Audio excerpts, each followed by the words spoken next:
Hello बच्चों, आज हम देखेंगे 7 टिप्स CIPCC में कंपनी लॉ कैसे पढ़ा जाए। आप इन टिप्स को इस्तेमाल कर सकते हैं किसी भी सब्जेक्ट में जो थ्योरी सब्जेक्ट है, किसी भी लॉ में। मेरी पहली टिप, रादर मेरा सजेशन, कहाँ से पढ़ना चाहिए। मैं हमेशा एक बात की एडवोकेसी करता रहा कि सर आप लोगों को पढ़ना चाहिए इंस्टीट्यूट के स्टडी मटेरियल से। CIPCC कंपनी लॉ की बात करें तो ICAI ने बिल्कुल नया अपना स्टडी मटेरियल निकाला है जिसमें अप्रॉक्सीमेटली 170 पेजेस हैं। स्टडी मटेरियल से पढ़ने से आपको बहुत फेयर आइडिया मिलेगा एग्जाम में क्या है, एग्जाम में क्या नहीं है, आपके पास क्या क्या चीज़ें आ सकती हैं। दूसरी बात, प्रैक्टिस मैनुअल साथ में रखें। प्रैक्टिस मैनुअल में बिल्कुल अच्छे क्वेश्चंस इस बार इंस्टीट्यूट ने बना के दिए हैं जो कि नए कंपनी लॉ से मिलते जुलते हैं। फॉर एग्जाम्पल 1% कंपनी पे क्वेश्चंस हैं। फॉर एग्जाम्पल सेक्शन 8 पे क्वेश्चंस हैं, how to incorporate a company with charitable objects. So पहली टिप, अपना स्टडी मटेरियल डिसाइड करो। आई से एक स्टडी मटेरियल प्रैक्टिस मैनुअल उठाओ, वहां से पढ़ना शुरू करो। Tip number 2, fix your target in advance. अगर आप कंपनी लॉ चाहते हैं तो बिलीव मी, आप 4 दिन के अंदर खत्म कर सकते हैं अगर आप डेडिकेटेडली लॉ पढ़ रहे हैं पूरे पूरे दिन। तो 4 दिन, 4 डेज। मैं मान लेता हूँ 171 पेजेस हैं, हम approximately 40 to 45 pages per day का टारगेट रखेंगे। अपना टारगेट एडवांस में डिसाइड करो, यही है मेरी सेकंड टिप। टारगेट एडवांस में डिसाइड किया, सर आपके पास एक दिन है, लगभग 12 से 18 घंटे का समय है और 12 से 18 घंटे में आपने 40 पेज कवर करने हैं। अब इस टारगेट को पार्ट्स में तोड़ लो। जब आप चीज़ों को पार्ट्स में तोड़ते हो तो सर वो करने में आसान हो जाती है और आपके लिए एक टारगेट भी सेट हो जाएगा कि आज मैंने इसे अचीव करना ही करना है। प्लानिंग की इंपॉर्टेंस को समझे। मैंने इससे पहले प्लानिंग पे एक वीडियो बनाई है, वो देखें, प्लानिंग की इंपॉर्टेंस को समझे और सब वो कोट याद रखें, failing to plan is a plan to fail. So अपना टारगेट एडवांस में डिसाइड करना है कि आज मैंने कितने पेजेस कवर करने हैं। टिप नंबर 3, एक बार टारगेट डिसाइड हो गया, स्टार्ट रीडिंग। मत सोचो क्या है, नया है, पुराना है, कैसे है, क्या करना है, बस स्टार्ट रीडिंग। अपने टारगेट था 40 पेजेस पर डे। तो लेट अस अज्यूम आपने अपना पहला टारगेट बनाया है, दिन के पहले 2 से 3 घंटे में आप 15 पेजेस निपटाने वाले हैं। तो 15 पेजेस की फर्स्ट रीडिंग बिल्कुल फ्लो में, मत सोचो लॉ है, सोचो इंग्लिश है और हमने रीड करना है। बिना कोई पेन हाथ में लिए हुए just go through it once. क्या लिखा है, क्या समझ आ रहा है, एक एक कुछ भी जो भी आपका माइंड एब्जॉर्ब कर पाए, 10% 20% जस्ट गो थ्रू इट।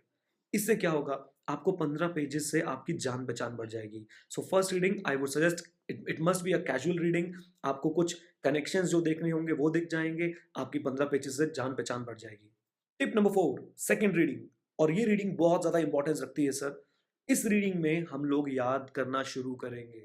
हमें केस लॉज याद करने हैं, खास करके पहले चैप्टर के जिसमें है नेचर ऑफ कंपनी और जिसमें बेसिक ऑफ कंपनी लॉ भी आप जिसको बोल सकते हैं। उसके सारे केस लॉ हम अलग से लेके याद करेंगे। अब याद कैसे करना है, सर आपने पढ़ना शुरू किया, फर्स्ट रीडिंग आपने कैजुअल रीडिंग दे ली थी, अब आप सेकंड रीडिंग देंगे, अपनी फिंगर बुक पे रख के रीड करना शुरू करेंगे।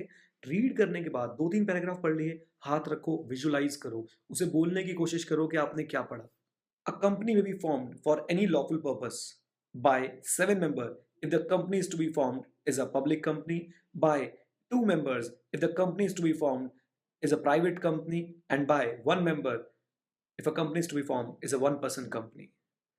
जैसे ही आपने रीड किया, हाथ रख के एक बार इस पे दोबारा बोलने की कोशिश करें कि मैंने क्या रीड किया। ट्राई टू विजुलाइज इट और साथ साथ कनेक्टिविटी भी बिठाएं, थोड़ी बहुत अगर बिठा पाएं। अगर आपने प्राइवेट कंपनी की डेफिनेशन पढ़ी है तो उसे एक बार कनेक्ट करने की कोशिश करें। सेक्शन 2 क्लॉज 68 में डेफिनेशन दे रखी थी और जहां पढ़ रहे हैं ये सेक्शन 3 पढ़ रहे हैं, वहां पे जब प्राइवेट कंपनी आया तो 268 अपने माइंड में चला लें और इसे वहां पे थोड़ा सा लिख दें। Second reading is the most important tip I am giving to you.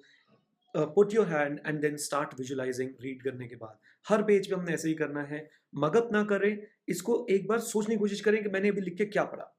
और याद रखें सर, केस लॉ जरूरी तो है, केस लॉ लिखने के नंबर मिलते हैं सर। अगर आपको कोई बोलता है कि केस लॉ लिखने के नंबर नहीं मिलते, तो वो सिर्फ आपको सांत्वना दे रहा है और वही समझाने की कोशिश कर रहा है बेटा तेरे बस की नहीं है।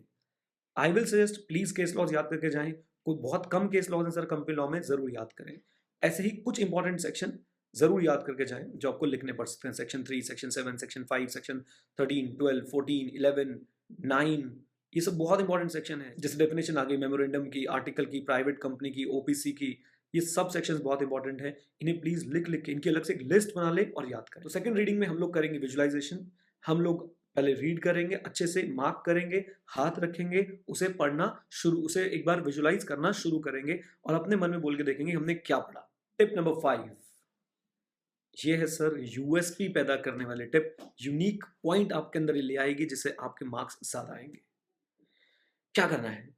आपने सर पढ़ते-पढ़ते जब आप सेकंड रीडिंग दे रहे होंगे या आप सेकंड रीडिंग दे चुके हैं, आपको लगता है कि मैं थर्ड रीडिंग भी दूँगा या सेकंड रीडिंग के साथ-साथ ही आप छोटे-छोटे चार्ट्स बनाना शुरू कर दीजिए। बहुत छोटे-छोटे से चार्ट बनाना शुरू कर दीजिए, जो आपको एग्ज़ाम में भी बना के आने हैं। अगर आप आजकल आईसीएआई के स्टडी मटेरियल प्रैक्टिस मैनुअल देखेंगे, तो वो लोग खुद चार्ट्स बनाने लग गए हैं सर अपनी बुक्स में। आपको भी वो चार्ट्स बना के आने हैं, बड़े अच्छे से ड्रॉ करने हैं, उनकी प्रैक्टिस आपने अभी कर लेनी है। जितने ज़्यादा चार्ट्स आप बनाएँगे एग्ज़ाम में, आपके उतने ज़्यादा मार्क्स आएँगे। एक सिंपल सा लॉ बता रहा हूँ sir, your marks are directly related with the number of charts you are making in the exams. यानी higher the number of charts, higher will be your marks. Okay, तो charts बनाएँ और साथ ही साथ अपने कुछ शॉर्ट नोट्स बनाते हुए चलें। ये शॉर्ट नोट्स आपके फ्यूचर रेफरेंस के लिए हैं, याद करने के लिए, रिवाइज़ करने के लिए हैं, लेकिन चार्ट्स आप एग्ज़ाम में बना के आएँगे। टिप नंबर 6, जैसे ही आप ये कार्यक्रम कर लें, आपने सबसे पहले फर्स्ट रीडिंग दे दी, आपने उसके बाद सेकंड रीडिंग दे दी, विजुअलाइज़ेशन कर लिया, चार्ट बना लिए, बहुत बढ़िया, अब आपको चीज़ें याद हो चुकी हैं। अब आप क्या करेंगे? अब आप सीधा-सीधा एक क्वेश्चन अटेम्प्ट करें। सपोज़ आपने 15 पेज पढ़े हैं, 15 पेज में कितने क्वेश्चन्स बन सकते हैं उन टॉपिक्स में से? उसमें से 1 या 2 क्वेश्चन बिल्कुल एग्ज़ाम एनवायरनमेंट में बैठ के देने की कोशिश करें। प्रॉपर जैसे सोच लीजिए कि आप एग्ज़ाम में बैठे हैं और आप उसको अटेम्प्ट करके देखें। अपने आप एक क्वेश्चन उठाएँ बुक में से, प्रैक्टिस मैनुअल में से और उसका आंसर खुद लिख के देखें कि आप कितना लिख पाएँ। Follow the time limits. मेरे हिसाब से अगर आप 1 मार्क्स के लिए अटेम्प्ट करने जा रहे हैं तो आपके पास लगभग 1.6 मिनट्स होते हैं। इस टाइम लिमिट में रह के अटेम्प्ट करें और देखें आप कितना अटेम्प्ट कर पाते हैं। क्वेश्चन अटेम्प्ट करने से होगा क्या? सर आपकी विल पावर बढ़ेगी, आपको कॉन्फिडेंस बढ़ेगा, आपको समझ आएगा कि याद करने के बाद भी, समझने के बाद भी आप कहाँ लैग कर रहे थे। और इन्हीं क्वेश्चंस में वो चार्ट भी बनाने की प्रैक्टिस करें जो मैंने आपसे पहले कहा था। Tip number 7, sir 15 page complete हो गए, एक दिन में आपने 40 पेज कंप्लीट करने थे। अगर आप 3-3 घंटे के 3 सेट भी लगाते हैं तो आपके सर 45 पेज आराम से 40-45 पेज आराम से कंप्लीट हो सकते हैं। लेकिन सर एग्ज़ाम दिन तक याद कैसे रहेंगे? एग्ज़ाम के दिन तक कैसे इसको रिटेन कर पाओगे? और उसका तरीका है सर सुपर फास्ट रिवीजन। जब पढ़ लें, आपने विजुअलाइज़ेशन कर लिया, हाथ रख के पढ़ लिया, टेस्ट दे लिया, प्लीज़ एकदम किताब छोड़ के भागो मत। हो सके तो अपने मोबाइल फ़ोन का, अपने कंप्यूटर का, अपने किसी भी इलेक्ट्रॉनिक गैजेट का यूज़ करें। जैसे मैं बहुत सारी आपको रिविज़नरी वीडियोज़ डाल के देता रहता हूँ फ़ेसबुक पे या यूट्यूब पे, वैसे ही आप अपनी खुद रिविज़नरी वीडियो बना लें।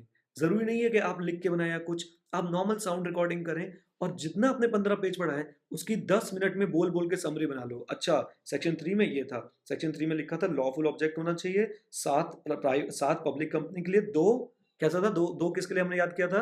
प्राइवेट कंपनी के लिए और 1 ओपीसी के लिए। ये सारी बातें आप अपनी रिकॉर्ड कर लीजिए। 10-15 मिनट का आपका एक वीडियो या फिर आपकी रिकॉर्डिंग बन जाएगी। टोटल मिला के दिन में अगर 40 मिनट की आपकी रिकॉर्डिंग बन गई है और वो 40 पेज आपके कवर कर देती है सर, तो इससे अच्छा कुछ नहीं होगा। क्यों? और एक 8वीं टिप, द लास्ट थिंग, एक काम ज़रूर करना, जब ये सारी तैयारी हो जाए, सब कुछ हो जाए, जब आप क्वेश्चन पेपर करने बैठो तो 100 नंबर का पूरा क्वेश्चन पेपर अटेम्प्ट करके आना। इसके बिना बेटा नैया पार नहीं लगेगी। चाहे आता हो या ना आता हो सर, पहले तैयारी पूरी रखो। सर तैयारी पूरी रखने के बाद कॉन्फिडेंस पूरा रखो और उसके बाद पेपर पूरा करके आओ। देखो तुम कैसे पास होते हो सर, देखो। जब आप पूरा पेपर करके आओगे ना, आपको किसी से कुछ डरने की ज़रूरत नहीं है कि आप फेल हो जाओगे। बस पेपर पूरा करके आना सर। मेरा मेरा विश्वास है कि अगर आप 70-80% पेपर सही कर देते हो और 20% पेपर अपने माइंड का यूज़ करके कुछ भी लिख के आते हो सर, आस-पास वाला भी, तो भी आपके चांसेस हैं सर, आप अच्छा स्कोर करेंगे। एंड येस, चार्ट्स बनाना ना भूलें। तो ये थी कुछ टिप्स, ये थी कुछ बातें लॉ में अच्छा स्कोर करने के लिए। आई होप आप लोग इन बातों को मानेंगे और खूब अच्छे से इस्तेमाल करेंगे अपने सीआईपीसी के कंपनी लॉ को प्रिपेयर करने के लिए। जैसा मैंने पहले भी कहा था, ये और अपने लॉज में भी लग सकती हैं, अपने थ्योरी सब्जेक्ट्स में भी लग सकती हैं, लगाएँ। आगे मैं और भी वीडियोज़ बनाता रहूँगा। अगर आपको ये वीडियो पसंद आई तो लाइक, शेयर और कमेंट करना ना भूलें। Thank you very much and stay connected, stay blessed. All the best.